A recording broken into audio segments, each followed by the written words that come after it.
Hey guys, good evening and welcome to Devbhoomi career point. आशा करता हूँ आप सभी लोग स्वस्थ होंगे। काफ़ी अच्छी आपकी स्टडी चल रही होगी। आने वाला जो यूकेपीएससी आरओ प्रारंभिक परीक्षा है, इसके लिए आप काफ़ी मेहनत कर रहे होंगे। बस अब 10 दिन बच गए हैं एग्जाम में। तो आने वाले दिनों में दोस्तों इतना ही बोलना चाहूँगा, केवल करंट अफेयर्स का रिवीजन करें, साथ ही mock test, full length paper और पुराने पेपरों को ही देखें ज़्यादा से ज़्यादा। बस इसी क्रिया को दोहराते रहें आने वाले 7-8 दिनों तक। और एग्जाम से 1-2 दिन पहले रेस्ट करें, भरपूर नींद लें और मस्त होकर पेपर देने जाएं। ठीक है, ज़्यादा सोच के पेपर खराब होता है। एक्स्ट्रा ओवर थिंकिंग नहीं करनी है। हमेशा ओवर थिंकिंग और आपका जो डर होता है वो पेपर को खराब करता है। आपने इतनी मेहनत की है तो पेपर आपका वास्तविक तौर पे अच्छा होगा। बस अपना कॉन्फिडेंस आप अच्छे से करके जाइएगा एग्जाम हॉल में। और जो ये टेस्ट सीरीज आ रही है अभी, रिवीजन महाकुंभ करंट अफेयर्स का, इसको आप फॉलो जरूर करना। बाकी इतना बोलना चाहूंगा, जिनका एग्जाम है 17 दिसंबर का, एग्जाम से पहले की प्रिपरेशन होती है फुल लेंथ प्रैक्टिस सेट्स। अब वो फुल लेंथ प्रैक्टिस सेट्स आप किसी भी इंस्टीट्यूट के लगाओ, हमारे लगाओ, लेकिन लगाना जरूर। इसलिए हमारी जो एप्लीकेशन पे चल रही है full length practice set R O की, अभी तक भी इनरोल नहीं किया है तो कर लीजिएगा। इस वीडियो के डिस्क्रिप्शन बॉक्स में लिंक है इस टेस्ट सीरीज का। ठीक है, बाकी आज देखेंगे करंट अफेयर्स रिवीजन महाकुंभ जो तड़का चल रहा है उसका आज भाग 6 है। और भाग 6 में भी आज आपको बहुत से अच्छे क्वेश्चन देखने को मिलेंगे। तो चलिए सेशन को शुरू करते हैं। वीडियो अच्छी लगी तो लाइक करना, शेयर करना और चैनल को सब्सक्राइब करना मत भूलिएगा। देखिए, ये आपका अपना चैनल है देवभूमि करियर पॉइंट, इसलिए यार चैनल को ज़्यादा से ज़्यादा शेयर ज़रूर कर दीजिएगा। तो चलिए पहला क्वेश्चन देखते हैं आज करंट अफेयर का। बाकी देखिए, इससे पूर्व मैं आपको 5 भाग दे चुका हूँ करंट अफेयर्स रिवीजन महाकुंभ के। और साथ ही मैं ये बता दूं आपको, उत्तराखंड रिवीजन महाकुंभ की क्लासेस भी मैंने आपको दी थी। और उसके भी 5 भाग मैंने आपको दिए हैं जो कि अक्टूबर तक के कवर है। केवल अब आपको नवंबर का मैंने देना है। नवंबर का वीडियो मैं जल्दी ही अपलोड कर दूंगा। ठीक है, तो आप लोग उसको देख लेना एग्जाम से पहले। बाकी रिवीजन महाकुंभ वाले करंट अफेयर्स की नेशनल इंटरनेशनल की क्लास जब तक आएगी आर एग्जाम से पूर्व, इसको जरूर आप देखिएगा, इसका फायदा आपको मिलने वाला है। तो फर्स्ट क्वेश्चन है आपके सामने कि महिला एशियाई हॉकी चैंपियनशिप ट्रॉफी का खिताब हाल में ही किसने जीता। तो जो women Asian hockey championship trophy थी 2023 वाली, 2023 की ही बात है। तो 2023 वाली ट्रॉफी को किसने जीता है, दिए गए विकल्पों में आपने बताना है कौन सी टीम ने इसको जीता है। ठीक है, तो इसका जो राइट आंसर है भाई वो हो जाएगा ऑप्शन ए, भारत ने इसको जीता है। ठीक है, तो ऑप्शन ए बिल्कुल सही उत्तर है। महिला एशियाई हॉकी चैंपियनशिप को जीता है भारत ने, भारत की महिला टीम ने। और भारत की महिला टीम ने फाइनल में हराया किसको, जापान को। जापान को 4-0 से हराया था और ये ट्रॉफी अपने नाम की थी भारत ने। ठीक है, ध्यान रखेंगे। और आई थिंक 5 नवंबर के आसपास ये मैच हुआ था, 5 नवंबर 2023 को, और झारखंड के रांची में हुआ था ये। चलिए आगे बढ़ेंगे अगले क्वेश्चन की तरफ। भारतीय स्टेट बैंक की एक शाखा का उद्घाटन त्रिंकोमोली में किया गया है, यह किस देश में स्थित है। तो देखिए, एसबीआई जो है, सबसे पहले तो आप जान लीजिए दोस्तों, SBI state bank of India Bharat का सबसे बड़ा व्यापारिक या वाणिज्यिक बैंक है। ठीक है, और वाणिज्यिक बैंक कहना ज्यादा उपयुक्त होगा यहाँ पे। वाणिज्यिक यानी कि सबसे बड़ा कमर्शियल बैंक इसको माना जाता है पूरे भारत का, एसबीआई का, एसबीआई को। एंड एसबीआई की शाखाएं आपको बहुत से देशों में देखने को मिलेंगी और हाल में ही एक शाखा का उद्घाटन हुआ है त्रिंकोमोली में, और ये है श्रीलंका में। ऑप्शन सी इसका राइट आंसर है, श्रीलंका में। ठीक है, और इसका उद्घाटन किया हमारी जो वर्तमान वित्त मंत्री हैं निर्मला सीतारमन जी ने। आगे बढ़ेंगे। वर्ष 2034 में पूर्व फीफा विश्व कप की मेजबानी किस देश के द्वारा की जाएगी। तो देखिए, जो फीफा वर्ल्ड कप है भाई, फुटबॉल का सबसे बड़ा महासंग्राम है ये FIFA world cup. And FIFA world cup जो 2034 का होगा, इसको होस्ट करेगा भाई सऊदी अरब। ठीक है, सऊदी अरब को मिल गई ये मेजबानी। और बहुत ही ये इंपॉर्टेंट एक करंट अफेयर है। साथ ही फीफा देखिए सर्वोच्च संस्था है फुटबॉल की। और कल हमने करंट अफेयर में रिवीजन भी किया था कि लगातार 8वीं बार जो बेलिडियन अवार्ड मिला है, ठीक है, बैलोन डी अवार्ड मिला है, वो लियोनल मेसी को ही मिला है इस बार का सर्वश्रेष्ठ फुटबॉलर वाला। और फीफा वर्ल्ड कप 2022 अगर एग्जाम में बनता है तो इसको जीता था किसने, अर्जेंटीना ने जीता था। और फाइनल में अर्जेंटीना ने किसको हराया था, फ्रांस को। ठीक है, तो इंपॉर्टेंट क्वेश्चन है, सभी फैक्ट आपको याद होने चाहिए। सऊदी अरब होस्ट करेगा भाई 2034 का फीफा वर्ल्ड कप। भारतीय रिजर्व बैंक के कार्यकारी निदेशक के रूप में हाल में ही किसे नियुक्त किया गया है? देखिए, नवंबर के सभी करंट अफेयर हैं, बहुत इंपॉर्टेंट है। तो आरबीआई के कार्यकारी जो हमारे निदेशक के रूप में, एग्जीक्यूटिव डायरेक्टर के रूप में यहाँ पे नियुक्त किया गया है, राइट आंसर है इसका मनोरंजन मिश्रा। ठीक है, ऑप्शन डी इसका राइट आंसर है, मनोरंजन मिश्रा। चलिए आगे बढ़ेंगे। किस देश के द्वारा दुनिया की पहली यात्री फ्लाइंग टैक्सी सेवा को मंजूरी दी गई है? अच्छा क्वेश्चन है भी। तो देखिए दुनिया की पहली यात्री फ्लाइंग टैक्सी सेवा होगी ये, और इसको बनाने वाला कौन सा देश है भाई? None other than China. China ही ऐसे इन्वेंशन करता है, आपको पता है दोस्तों। चाइना टेक्नोलॉजी में, इनोवेशन में बहुत ज़्यादा आगे है, सभी को पता है। और बहुत से देशों में आधे से ज़्यादा जो उपयोग की जाती है इलेक्ट्रॉनिक चीज़ें, उसमें मेड इन चाइना वो होती है। तो चाइना भाई फ्लाइंग टैक्सी को मंजूरी दी गई है, यहाँ पे ऑप्शन ही राइट आंसर है। Change maker of the year 2023 का पुरस्कार हाल में ही किसे दिया गया है? तो change maker of the year award जो मिलता है, स्पेशली ये मिलता है बैंकों का, ये मतलब बैंकिंग सेक्टर का ही एक अवार्ड माना जाता है, ठीक है। और इस बार का जो ये अवार्ड मिला था 2023 का, हाल में ही, ये मिला है भाई रिजर्व बैंक ऑफ इंडिया को, ठीक है, भारतीय रिजर्व बैंक को। तो ऑप्शन सी इसका राइट आंसर है। भारतीय रिजर्व बैंक की स्थापना हुई थी 1935 में, ठीक है। वेरी इंपोर्टेंट क्वेश्चन है। और इसको नेशनलाइज किया गया था 1949 में। ये भी इंपॉर्टेंट क्वेश्चन फैक्ट है, याद रखिएगा। तो आरबीआई भाई, आरबीआई को मिला है change maker of the year पुरस्कार 2023। और आरबीआई के वर्तमान जो गवर्नर है कौन है? तो ये है भाई शक्तिकांत दास, ठीक है, शक्तिकांत दास, ठीक है। इन्होंने ये अवार्ड रिसीव किया, change maker of the year 2023 का अवार्ड। भारत ने किस देश के साथ शैक्षिक संबंधों को मजबूत करने के उद्देश्य से एक समझौता ज्ञापन हस्ताक्षर किया है? तो बताइए भैया, भारत ने कहाँ पे, कौन सा देश है जिसके साथ जो हमारे एजुकेशनल रिलेशंस हैं उनको मजबूत करने के लिए एक एएमयू साइन किया है? तो कौन सा है ये बताइए, कौन सा देश है? हाल का ही, यानी कि नवंबर का करंट अफेयर है भाई। तो ये देश है यूएई, ठीक है। ऑप्शन सी इसका राइट आंसर है। यूनाइटेड अरब अमीरात से ये समझौता किया गया है। नेक्स्ट क्वेश्चन है, प्रधानमंत्री नरेंद्र मोदी द्वारा प्रधानमंत्री गरीब कल्याण अन्न योजना को कितनी अवधि के लिए बढ़ा दिया गया है? अब देखिए आप सभी को पता है भाई 2024 में लोकसभा चुनाव होने हैं, और मोदी गवर्नमेंट के 10 साल भी पूरे हो रहे हैं 24 में। और मोदी गवर्नमेंट ने भाई ये गरीब कल्याण अन्न योजना शुरू की थी, जिसमें गरीबों को निःशुल्क राशन दिया जाता है, ठीक है। और ये योजना भाई मार्च 2020 में शुरू हुई थी, क्योंकि उसमें पेंडेमिक चल रहा था। आपको पता है मार्च 2020 में भारत में लॉकडाउन शुरू हो गया था ना, और उसी समय से ये योजना शुरू हो गई थी मुफ्त राशन वाली। अब इसको दिसंबर में समाप्त हो रही थी, दिसंबर 2023 जो चल रहा है अभी, इसमें ही समाप्त हो रही थी। तो इसको इंक्रीज किया गया अगले और 5 सालों के लिए, ठीक है। ऑप्शन डी इसका राइट आंसर हो जाएगा, यानी कि अब ये 2028 तक इसको बढ़ा दिया गया है, ठीक है। ऑप्शन डी बिल्कुल सही उत्तर है। गंगा उत्सव 2023 का आयोजन हाल में ही कहाँ पे किया गया? बहुत अच्छा क्वेश्चन है।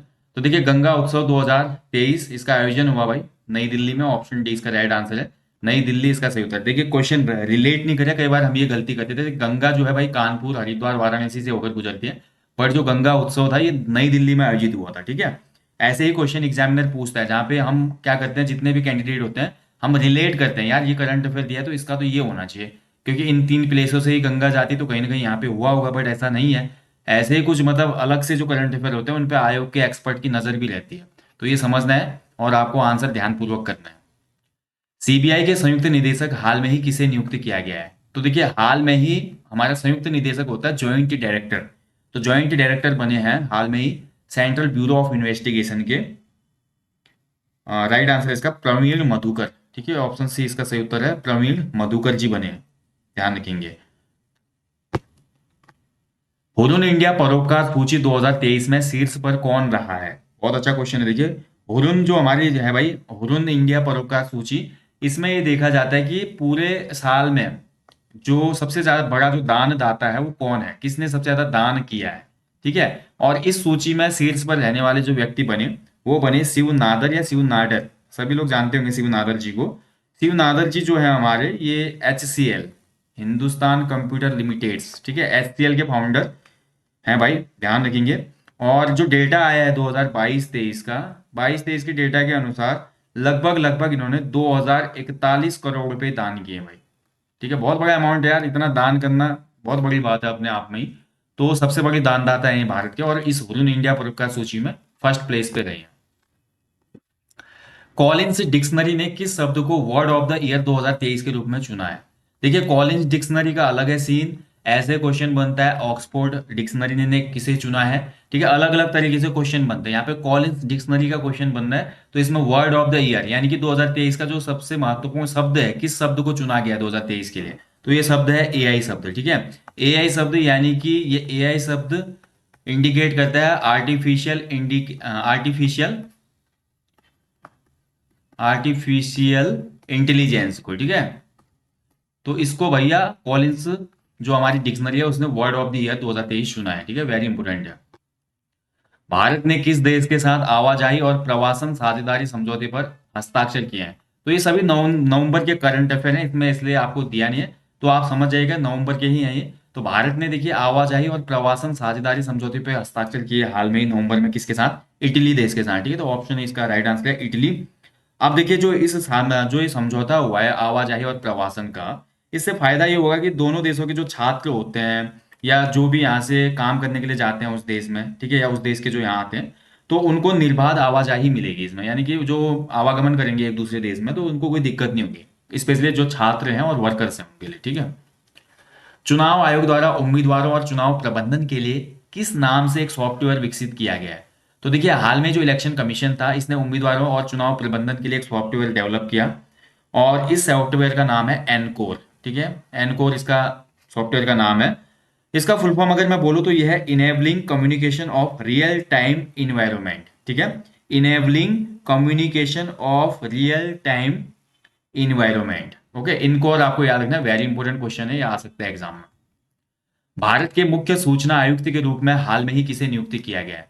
तो मुख्य सूचना आयुक्त कौन बने हैं भारत के? बहुत चर्चा में था ये क्वेश्चन, एंड राइट आंसर इसका हीरालाल सामरिया, ठीक है। तो हीरालाल सामरिया बन गया भारत के मुख्य सूचना आयुक्त वर्तमान में। ध्यान रखेंगे एक क्वेश्चन इंपोर्टेंट इससे इसलिए हो जाता है इनसे, हीरालाल सामरिया जी पहले ऐसे व्यक्ति हैं जो दलित समुदाय से चुने गए हैं, ठीक है। दलित समुदाय से चयनित होने वाले पहले भारतीय मुख्य सूचना आयुक्त बने हैं, तो इसलिए इंपॉर्टेंट हो जाता है करंट अफेयर। तो ऑप्शन है आपको याद रखना है हीरालाल सामरिया जी। रितु बाहरी को किस राज्य के उच्च न्यायालय का मुख्य न्यायाधीश नियुक्त किया गया है? तो ये तो हमने उत्तराखंड करंट अफेयर्स में भी आप लोगों ने पढ़ा ही होगा, चर्चा में था, न्यूज़पेपर में भी था। रितु बाहरी जी बने हैं उत्तराखंड के उच्च न्यायालय के मुख्य न्यायाधीश, ठीक है। तो ऑप्शन बी इसका राइट आंसर है। श्री सोमनाथ ट्रस्ट के अध्यक्ष के रूप में किसे लगातार तीसरी बार चुना गया है? सोमनाथ मंदिर आपको पता है दोस्तों, सोमनाथ मंदिर वेरी इंपॉर्टेंट है। सोमनाथ मंदिर से हमारा फिर वही वाकया याद आता है, इतिहास के पन्नों को जब हम पलटते हैं तो महमूद गजनवी का जो इसमें अटैक हुआ था। सोमनाथ जो मंदिर है ये गुजरात राज्य में स्थित है, और इसका सबसे जो पूरा मंदिर का प्रबंधन करता है वो सोमनाथ ट्रस्ट है, और इसके अध्यक्ष के रूप में तीसरी बार चुना गया फिर से नरेंद्र मोदी जी को, ठीक है। प्राइम मिनिस्टर ऑफ इंडिया जो है नरेंद्र मोदी जी, ये इस ट्रस्ट के अध्यक्ष के रूप में भी काम करते हैं। और आप सभी को पता है सोमनाथ मंदिर पे किसने अटैक किया था? महमूद गजनवी ने, ठीक है। गजनवी जो कि अफगानिस्तान का एक लुटेरा था, इसने सोमनाथ पे बहुत विभत्स अटैक किए थे, और बहुत ज्यादा अकूत संपत्ति भी यहाँ से लूटी थी इसने। अब आप कमेंट बॉक्स में बताओ मुझे, गजनवी ने कितनी बार सोमनाथ पे आक्रमण किया था? वर्ष 2025 में कौन सा देश 24वीं एशियाई तीरंदाजी चैंपियनशिप की मेजबानी करेगा? तो 24वीं एशियाई तीरंदाजी चैंपियनशिप जो होगी ये 2025 में होगी, और इसको होस्ट करने वाली जो कंट्री है भाई वो है हमारी बांग्लादेश, ठीक है। तो ऑप्शन डी इसका राइट आंसर है, बांग्लादेश इसका आयोजन करेगा, ओके। ऐसे देखिए 2024 में आपका T20 वर्ल्ड कप है भाई, T20 वर्ल्ड कप, जो कि कैरेबियन नेशंस और अमेरिका में खेला जाएगा इस बार, ठीक है। कैरेबियन प्लस यूएसए में होगा T20 वर्ल्ड कप, ठीक है। 2023 का जो ओडीआई वर्ल्ड कप हुआ था वो केवल भारत में हुआ था, ठीक है। और ऐसे क्वेश्चन बन सकता है 2024 के जो ओलंपिक हैं, पेरिस ओलंपिक, ठीक है, ये फ्रांस में होने हैं, पेरिस में। 2028 के जो ओलंपिक है ये कहाँ पे होने हैं? यूएसए में होने हैं, लॉस एंजलिस में, ठीक है। तो ये सब पॉइंट आपको याद होने चाहिए, क्वेश्चन बनते हैं इनसे भी। जस्टिस एस वैद्यनाथन को किस राज्य के उच्च न्यायालय के मुख्य न्यायाधीश के रूप में नियुक्त किया गया? तो हाल में ही जस्टिस जो एस वैद्यनाथन है इनको हमारा नियुक्त किया गया है मेघालय के मुख्य न्यायाधीश के रूप में, ठीक है। तो ऑप्शन सी इसका राइट आंसर है, मेघालय। वैद्यनाथन जी कहाँ जाएंगे? अब मेघालय में, ठीक है। अगला क्वेश्चन है देखिए, अंतरराष्ट्रीय क्रिकेट में टाइम आउट होने वाले दुनिया के पहले खिलाड़ी कौन बने हैं? देखिए दोस्तों बहुत ज्यादा एक बोल सकते हैं कि एक अलग टाइप का मूवमेंट था जब पहली बार हमको ओडीआई क्रिकेट में देखने को मिला था। ये अभी हाल में जो वर्ल्ड कप हुआ था ODI world cup, ODI world cup में क्या हुआ था दोस्तों, जो हमारे एंजेलो मैथ्यूज थे श्रीलंका के, इनको टाइम आउट कर दिया गया, किसके द्वारा? बांग्लादेश के द्वारा, ठीक है। बांग्लादेश की टीम आपको पता है हमेशा चीटिंग करने के लिए जानी जाती है, और इनका जो हमेशा रहता है ना जो खेल भावना होती है, खेल भावना में निम्न स्तर इनका देखने को मिलता है हमेशा। वो इंडिया के साथ मैच हो, अन्य मैच हो, आपने देखा होगा, कभी भी गौर किया होगा। तो होता क्या है देखिए, आजकल वर्ल्ड कप की बात नहीं करूंगा, जो वनडे क्रिकेट होता है, ओडीआई क्रिकेट होता है, ओडीआई क्रिकेट में जब भी कोई खिलाड़ी आउट होता है तो नए खिलाड़ी को मैक्सिमम 3 मिनट के अंतर्गत आना होता है क्रीज में। ठीक है, 3 मिनट के अंदर अगर वो नहीं आएगा क्रीज पे आउट होने के 3 मिनट के अंदर, तो उसको टाइम आउट माना जाता है। हालांकि एंजेलो मैथ्यूज जो थे वो 2.5 मिनट या 2 मिनट 40 सेकंड के आसपास आ चुके थे क्रीज पे, लेकिन सडनली क्या हुआ, उनका हेलमेट का जो स्ट्रिप होती है वो टूट जाती है। ठीक है, जिसको सभी खिलाड़ी देख तो रहे होते हैं लेकिन इग्नोर कर देते हैं। उसके बावजूद जैसे 3 मिनट हो जाते हैं वो स्ट्राइक नहीं ले पाते हैं, क्योंकि 3 मिनट तक स्ट्राइक लेनी पड़ती है और बॉलर बॉलिंग कर रहा होता है। बट ऐसा हो नहीं पाया, और हेलमेट का स्ट्रिप टूट जाने की वजह से उनको थोड़ा और डिले हो गया क्रीज पे आने के बाद। बट बांग्लादेश ने यहाँ पे खेल भावना दिखाई नहीं और अपील कर दी, और अंपायरों ने टाइम टाइम के हिसाब से अंपायरों ने इसको सही माना और उनको आउट दे दिया। और एंजेलो मैथ्यूज वनडे क्रिकेट में बोल सकते हैं या इंटरनेशनल क्रिकेट में टाइम आउट होने वाले दुनिया के पहले खिलाड़ी बने। ठीक है, तो ये पूरी कहानी थी भाई, जो कि बहुत गलत था। अब बात कर लेते हैं वर्ल्ड कप 2023 की बात आई गई, तो दो वर्ल्ड कप 2023 जो है हमारा जीता है किसने? ऑस्ट्रेलिया ने जीता भाई। ऑस्ट्रेलिया ने इसको 6 टाइम जीता। ऑस्ट्रेलिया के कैप्टन थे इस बार पैट कमिंस। ठीक है, पैट कमिंस नाम याद रखना, कभी कभी ऐसे भी क्वेश्चन पूछ लेता है कप्तान कौन था। एंड भारत उप विजेता बना फिर से। ठीक है, वर्ष 2003 का जो वर्ल्ड कप था बस वही यादें दोहरा दी यहाँ पे, भारत उसमें भी उप विजेता बना था, हार गया था वो वर्ल्ड कप। बट भारत के साथ अच्छी बात ये हुई कि जो गोल्डन बॉल की अवार्ड थी सबसे ज्यादा विकेट लिए थे मोहम्मद शामी ने। और वहीं बात करूँ सर्वाधिक रन जो बनाए वो बनाए थे पूरे टूर्नामेंट में विराट कोहली ने, किंग कोहली ने। ठीक है, तो ये चीजें अच्छी हुई, भारत ने पूरे अपने 10 मुकाबले जीते भाई। 9 उसने क्वालिफाइंग जो मुकाबले थे लीग मैच थे उसमें जीते, और 10वां सेमीफाइनल जीता। और फाइनली जो फाइनल मैच था वो दिन नहीं था इंडिया का, और इंडिया मैच हार गई और वर्ल्ड कप हमारे हाथ से चले गया। अन्यथा हमारे पास तीसरी बार ये वर्ल्ड कप आ जाता। ठीक है, भारत ने अभी तक केवल 2 बार वर्ल्ड कप जीता है दोस्तों, एक 1983 में जीता है और उसके बाद 2011 में जीता है। ठीक है, ओडीआई वर्ल्ड कप की मैं बात कर रहा हूँ, वनडे इंटरनेशनल वर्ल्ड कप की। और वहीं बात करते हैं T20, तो T20 केवल एक वर्ल्ड कप जीता है भारत ने 2007 में अभी तक। ठीक है, 2007 का वर्ल्ड कप। तो दोस्तों ये था आज का session, current affairs revision Mahakumbh का भाग 6। और ऐसे ही कुछ क्लासेस मैं अभी आपको करवाते रहूंगा 2-4 दिन और, तो आप लोग देखते रहिएगा, बहुत हेल्प मिलेगी इन क्वेश्चन से आपको आने वाले एग्जाम में। साथ ही जो हमारी जीएस की टेस्ट सीरीज आ रही है और अन्य जो भी टेस्ट आ रहे हैं या जो भी कंटेंट यूट्यूब चैनल पे आ रहे हैं आप उसको फॉलो कीजिए। और उसके साथ साथ मैं बोलूंगा जो प्रैक्टिस सेट मैं आपके लिए लाया हूँ एप्लीकेशन स्टोर पे, और प्रैक्टिस सेटों को भी आप लोग इनरोल जरूर कीजिएगा। ठीक है, प्रैक्टिस सेट भी बहुत इंपॉर्टेंट होते हैं, मैं पहले ही बता चुका हूँ। किसी भी एग्जाम को आप दे रहे हैं, वो ग्रुप सी का एग्जाम है, लोअर पीसीएस हो, अपर पीसीएस हो, प्री एग्जाम हो, स्क्रीनिंग एग्जाम हो, उससे पहले मॉक टेस्ट लगाना, फुल लेंथ प्रैक्टिस सेट लगाना और पुराने पेपरों को देखना उतना ही आवश्यक है जितना आपने साल भर या 2 साल मेहनत की है। ये मत भूलना आपने कितना ही डिटेल में पढ़ा हो, बेसिक कॉन्सेप्ट क्लियर हो, बट एक एटमॉस्फेयर आप क्रिएट जब तक नहीं करेंगे टेस्ट देने का और आंसर पिक करने का, तो आपकी प्रैक्टिस अच्छे से हो नहीं पाती। ठीक है, पूरा पैटर्न खत्म करना, सिलेबस खत्म करना, पॉइंट टू पॉइंट हर चीज याद रहना अलग बात है, बट पैटर्न पे आपको टाइम के हिसाब से क्वेश्चनों का आंसर करना, एमसीक्यूज को एलिमिनेशन मेथड से डिलीट करना और सटीक आंसर चूज करना, कभी 50-50 की कंडीशन में आपको तुक्का लगाना है, तो ये सब चीजें तब अच्छी हो पाती हैं, बेहतरीन हो पाती है जब इस सर्किल को आप बार बार दोहराते हैं। और ये सर्किल बार बार दोहराव कब होता है? जब आप पुराने पेपर लगाते हो, आप मॉक टेस्ट लगाते हो चैप्टर वाइज, और आप फुल लेंथ प्रैक्टिस सेट लगाते हो। तो ये चीजें आप कर रहे हो तो कोई भी वनडे एग्जाम हो या एमसीक्यूज बेस्ड कोई भी एग्जाम होता है, उसमें आप एक ऐसा स्कोर तो कर ही लेते हैं जो आप कट ऑफ क्लियर कर लेंगे या आप प्री क्लियर कर लेंगे। ठीक है, बाकी रीजनिंग में भी मेहनत करते रहो, इसमें 50 नंबर की रीजनिंग है भाई, और रीजनिंग के कुछ फॉर्मूले प्रैक्टिस देख लेना, कुछ शॉर्टकट ट्रिक्स वगैरह देख लेना, उससे काफी हेल्प मिलेगी। पुराने पेपर देख लो उत्तराखंड लोक सेवा आयोग के, उसमें रीजनिंग के जो प्रश्न बने हैं उससे कुछ ज्यादा देखने की आवश्यकता नहीं है, उतने से ही काम आपका बन जाना है। ठीक है, बाकी मैं आपको जल्दी मिलूंगा नेक्स्ट सेशन में, तब तक आप लोग अच्छे से अपनी स्टडी कीजिएगा, अपना ध्यान रखिएगा। हाँ, जिन लोगों ने अब तक ये टेस्ट सीरीज नहीं लिया और लेना चाहते हैं तो उन लोगों को बोल दूं, इस वीडियो के डिस्क्रिप्शन बॉक्स में लिंक दिया है इस टेस्ट सीरीज का, आप लिंक पर क्लिक करके डायरेक्ट इनरोल कर सकते हैं। बाकी सेशन में कोई भी आपको कमी लगती है या कोई भी क्वेश्चन में डाउट होता है या आपका कोई भी इंपॉर्टेंट फीडबैक हो तो कमेंट बॉक्स में कमेंट जरूर कीजिएगा। So guys, thank you for watching, अपना ध्यान रखिएगा। जाने से पहले यार हमेशा की तरह एक संदेश, इस पर्यावरण प्रकृति के नाम भी अपने जीवन में कम से कम एक पेड़ जरूर लगाएं और लोगों को भी इसके लिए अवेयर करें, मोटिवेट करें।